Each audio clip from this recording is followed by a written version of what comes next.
যুবকদের নিয়ে জাতির যে অ্যাসপিরেশন তৈরি হয়েছিল, কারো কারো ভুলের কারণে সেই জায়গায় ভাটা পড়েছে।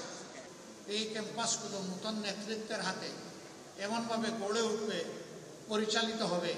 সমাজের যে স্লোগান আমরা পরিবর্তন চাই, সমাজের যে স্লোগান আমরা নতুন বাংলাদেশ চাই, এখানে পরিবর্তনও পাওয়া যাবে, নতুন বাংলাদেশের মানচিত্রও দেখা যাবে।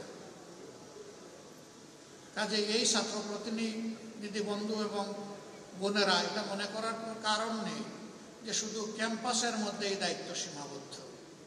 বরঞ্চ গোটা জাতির স্বপ্ন সারথি, এই স্বপ্নকে ধারণা করতে হবে, আবার স্বপ্নকে বাস্তবে রূপ দিতে হবে।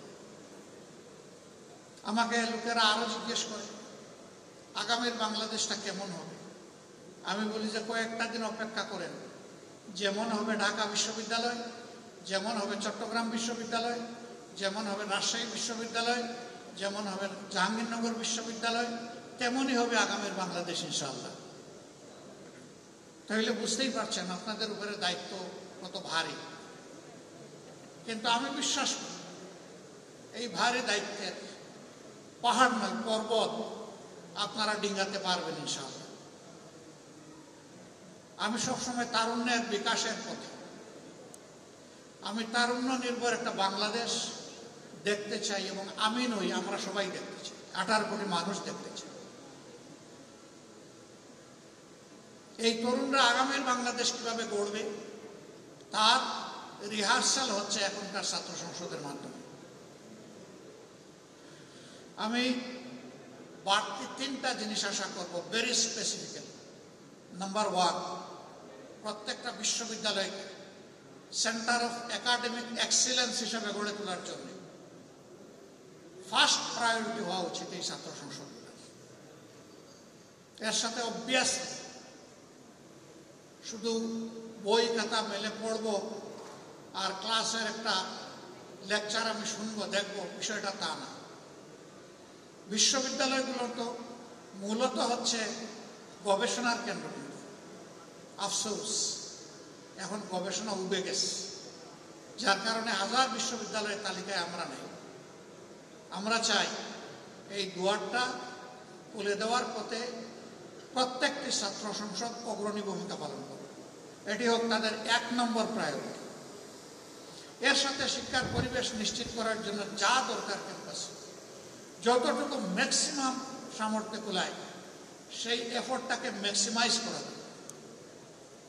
নাম্বার 2, অতীতের কলুষিত ছাত্র রাজনীতিতে আমরা শুনতাম, আমরা দেখতাম ছাত্র সংসদে যারা নির্বাচিত হন তারা বিশ্ববিদ্যালয় এবং কলেজগুলা বিভিন্ন উন্নয়নমূলক কর্মকাণ্ডে তারা জড়ায় পড়ে, তারা অংশ বসান, অসৎ উপায়ে রুজি করে। আমরা সততার পরীক্ষায় এই ছাত্র সংসদগুলোকে শতভাগ উন্নীত দেখতে চাই। এখানে 1% কোনো ফেইলিওর এই জাতি দেখতে চায় না। কারণ ইতিমধ্যে যুবকদের নিয়ে জাতির যে অ্যাসপিরেশন তৈরি হয়েছিল, কারো কারো ভুলের কারণে সেই জায়গায় ভাটা পড়েছে। বিজলি কেবলস এর স্কিন কোটেড ইনসুলেশন আগুন প্রতিরোধী। বিজলি কেবলস, নিরাপদ আজীবন।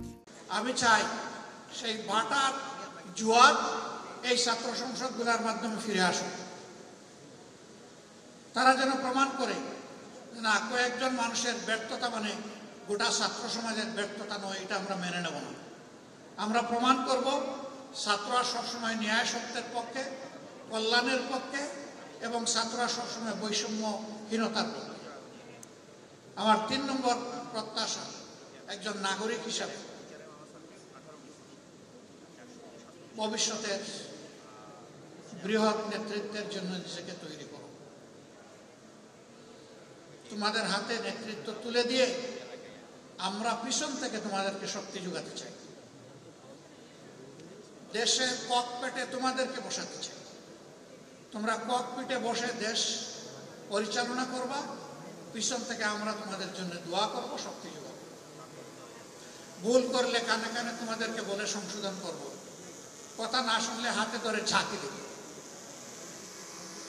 যদি তাও না শুনো তাহলে সম্মানের এই আসন থেকে জাতিকে সাথে নিয়ে তোমাদেরকে সরাই দেব, এখন রাখবো না। তোমাদেরকে সেইভাবেই প্রস্তুত হতে হবে। আমি গভীরভাবে বিশ্বাস করি তোমরা পারবা ইনশাআল্লাহ। তোমরা পেরেছ। একটা পর্বত প্রমাণ, একটা হস্তিকে তোমরা এই সমাজ থেকে তাড়াতে পেরেছ। তোমাদের নেতৃত্বেই সেটা সফল হয়েছে। তোমাদের নেতৃত্বে ইনশাআল্লাহ আগামী নতুন বাংলাদেশ, বেটার বাংলাদেশ গড়ে উঠবে, এটা আমাদের প্রত্যাশা।